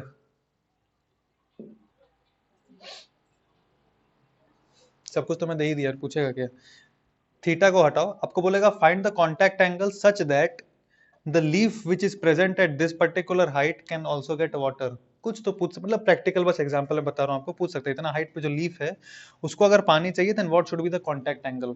सबको हाइट दे दिया, सरफेस टेंशन दे दिया, 2s cos थीटा बाई रो पता है आपको, जी पता है, R radius of the capillary, हाँ ये पूछेगा आपको। सपोज थीटा भी दे दिया, कांटेक्ट एंगल बोल दिया कि कांटेक्ट एंगल 0 ही है, तब तो टेंशन ही नहीं है। आपको बोलेगा find the maximum radius of the capillary such that water वहां पे पहुंच सके। Maximum radius of the capillary such that water वहां पहुंच सके। उसका उससे पतला होगा तो चले ही जाएगा, क्योंकि अगर उससे पतला होगा तो हाइट बढ़ जाएगा। और देयरफॉर क्वेश्चन में क्या मेंशन करेगा, फाइंड द मैक्सिमम रेडियस, क्योंकि अगर आप रेडियस बढ़ाते हैं तो हाइट घट जाएगा। रेडियस जितना पतला रहेगा, कैपिलरी ट्यूब जितना पतला रहेगा, हाइट उतना ऊपर उठ सकता है। सो जो रियलिटी में जो पेड़ होते हैं लंबे लंबे, उसमें तो कैपिलरी और पतला होता होगा। क्यों और पतला होता होगा आप खुद सोचो, क्योंकि 0 डिग्री लिया है मैंने, वो तो थीटा आ जाएगा, वो थीटा आएगा तो इसका वैल्यू छोटा हो जाएगा, और इसका वैल्यू छोटा होगा तो बड़ा कौन करेगा रे, ये रो जी आर, ये जो आर हमने पकड़ा है ना 10 का पावर -5, ये और छोटा होता है रियलिटी में पेड़ में, इसलिए उतना लंबा लंबा हाइट तक पानी जा पाता है। So therefore what you have to remember is 2s cos theta by rho ji R, that's it, you don't have to remember anything else, बस वैल्यू पुट करना है और आंसर लाना है। अब इसमें कुछ कुछ वेरिएशन है, ध्यान से सुनो, फॉर्मूला पे थोड़ा फोकस करते हैं, ध्यान से देखें। एच का वैल्यू हमने लिखा है 2s cos theta by rho ji R. एक एक चीज ढंग से सुनना आप, ये h है, h परपेंडिकुलर, ये h क्या है, h परपेंडिकुलर। इसका मतलब अगर मैं बीकर में एक ट्यूब को टेढ़ा करके रख दूं ऐसे, अगर मैं इस बीकर में इस ट्यूब को टेढ़ा करके रख दूं ऐसे, से फॉर एग्जांपल 30 डिग्री के एंगल पे, से फॉर एग्जांपल 30 डिग्री के एंगल पे, तो आपको अगर क्वेश्चन पूछेगा find water that climbs, find length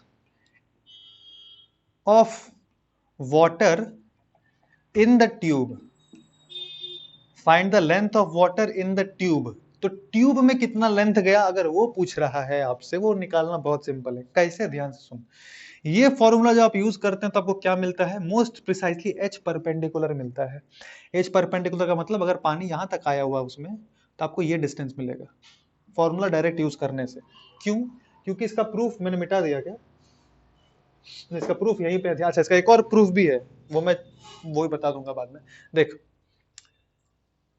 अगर ध्यान से समझो, इसको अगर मैं टेढ़ा भी कर देता ना, सपोज इसको पकड़ के मैं टेढ़ा कर दिया ऐसे, ऐसे करके टेढ़ा है, ठीक है, तो भी यहाँ पे कुछ एक मिनिस्कस बना होगा, यहाँ पे प्रेशर है कितना P0, यहाँ प्रेशर आए तो कम हो गया। अब यहाँ का प्रेशर तो P0 है ना, तो यहाँ से जब हम नीचे आएंगे तो हम जो ये जो इक्वेशन लिखते हैं इसमें h क्या होता है, परपेंडिकुलर वाला h होता है, ऊपर से नीचे आने वाला। अगर आप सपोज ये एक पॉइंट है A, ठीक है, और ये एक पॉइंट है B, तो यहां से PB माइनस PA क्या लिखते हैं रे, रो जी एच परपेंडिकुलर लिखते हैं ना, ये वाला दूरी लिखते हैं ना एच परपेंडिकुलर। वही कॉन्सेप्ट यहाँ पे है, जब आप यहाँ से यहाँ आएंगे तो रो जी एच परपेंडिकुलर का डिफरेंस क्रिएट होगा, therefore this is H perpendicular, ये वाला एच नहीं है, वो ये डिस्टेंस नहीं है एच में, ठीक है ना, वो एच परपेंडिकुलर है। तो वही कॉन्सेप्ट यूज करते हुए अपने को पकड़ना है यहाँ पे कि हम जब ये फॉर्मूला पुट करके डायरेक्ट रिजल्ट निकालेंगे तो अपने को क्या मिलेगा, एच। अपने को चाहिए क्या, ये एल। मैं कंसेप्ट बता रहा हूँ, क्वेश्चन नहीं करा रहा मैं, क्वेश्चन लाइव क्लास में कराएंगे। तो ये जो एच है अपने को तो एल चाहिए, तो एल क्या है देख, H by cos 30, direct cos 30 कितना, √3/2। तो अगर आप एच निकाल लिए उसको बस 2/√3 से मल्टीप्लाई करना है, सिंपल। ये पहला चीज, अगर इसको टेढ़ा कर देते हैं तो कैसे करके करना है, ये पहला चीज था। दूसरा चीज, मान लो ये तो आपको डेटा दिया हुआ है कि एस मतलब सरफेस टेंशन इतना है और कांटेक्ट एंगल इतना है और रेडियस ऑफ द कैपिलरी इतना है। सपोज आपने उस डेटा का यूज करके हाइट निकाल लिया कि उतना हाइट तक वाटर या जो भी लिक्विड है वो चढ़ेगा, that height you have found out, but the problem is the tube has not got sufficient length, tube ही छोटा है। पहला पॉइंट था ना, ये दूसरा पॉइंट है। सपोज अगर ट्यूब ही छोटा है, एक और पॉइंट है जो बताऊंगा आपको लास्ट में, एंड करेक्शन। एंड करेक्शन, मान लो ट्यूब ही छोटा है तो क्या होगा रे? कैपिलरी ट्यूब है, आपने इसको घुसाया इस बीकर में, ऐसा तो नहीं होगा कि इसमें घुसाया पानी से फाउंटेन की तरह निकल के भाग गया, ऐसा नहीं होगा। क्या होगा समझो, हालांकि आपने निकाला सपोज h इक्वल टू, आपने कहा सर मैंने लगाया 2s cos theta by rho ji R, यहाँ हाइट का कोई भी डिस्क्रिप्शन नहीं है, ट्यूब के हाइट का कोई रोल नहीं था इसके प्रूफ में, ट्यूब के हाइट का कोई रोल नहीं था इसके प्रूफ में। आपको ये h बस यहां से यहां पता है कि अगर आपने घुसाया तो इतना हाइट ऊपर उठेगा, इतना बस पता है हमको, तो ये वो हाइट है, घुसाने पे कितना ऊपर उठा, दैट्स इट। पर मैं कह रहा हूं मान लो ये h आपने सॉल्व किया और आपने निकाला, ये हाइट आपका निकला 100 सेंटीमीटर, पर आपको जो ट्यूब दिया गया एक्सपेरिमेंट में वो सपोज आपको हाइट दिया गया सिर्फ 80 सेंटीमीटर, तो क्या होगा ये पूछ रहा हूं मैं आपसे। तो क्या होता है वो सुन लें। होता ये है कि पानी 80 सेंटीमीटर पे आने के बाद ऐसे बाहर नहीं जाएगा, ठीक है, बाहर नहीं जाएगा, वो 80 सेंटीमीटर तक आएगा जरूर, और उसके बाद कांटेक्ट एंगल को एडजस्ट कर लेगा। तो क्या होगा, उसका जो नया एच डैश है, एच इक्वल्स टू 2, ये तो था कैलकुलेशन में होना चाहिए था, पर रियलिटी में क्या होगा, उसका हाइट रहेगा H dash and that is equals to 2s, ये तो चेंज नहीं होगा। क्या चेंज होगा, cos theta dash, contact angle change कर लेगा वो, 2s cos theta by row change नहीं कर सकते, तो लिक्विड का रो है, जी चेंज नहीं कर सकते, रेडियस ऑफ कैपिलरी चेंज नहीं कर सकते, cos थीटा एडजस्ट, वो थीटा एडजस्ट हो जाएगा सच दैट ये चीज वैलिड हो, this remains valid. Basically it means हमने जब फॉर्मूला यूज किया था, हमारे फॉर्मूला के हिसाब से हमको पता है एच, आपको क्वेश्चन में देगा कि ट्यूब ऑफ इनसफिशिएंट लेंथ, इसको कहते हैं ट्यूब ऑफ इनसफिशिएंट लेंथ, मतलब ट्यूब का अगर लेंथ सफिशिएंट है ही नहीं तो क्या होगा, तो होगा कुछ ये कि हमारे कैलकुलेशन के हिसाब से h was 2s cos theta by rho gr and theta dash has to be adjusted in such a way that ये फॉर्मूला वैलिड हो, क्योंकि h डैश के ऊपर कूदेगा नहीं, तो h इक्वल टू 2s cos theta by rho gr तो होना ही चाहिए। अब ये cos theta dash कितना होगा, तो ध्यान से देख, 2s by rho gr, 2s by rho gr, h by cos theta equal to 2s by rho gr, this should be equal to h dash by cos theta dash, क्योंकि 2s by rho gr दोनों side से common, तो यहां से आप cos theta dash का value निकाल सकते हैं कितना होगा। एच डैश तो पता है ना, ट्यूब का तो लेंथ आपको दे ही देगा ना, कितना लेंथ ऑफ ट्यूब है, और ये पुराना अपना कैलकुलेशन के हिसाब से एच आया हुआ है, ठीक है, ये कॉन्सेप्ट समझ में आ रहा है। तो थीटा डैश अपने आप को एडजस्ट कर लेता है इन दिस वे।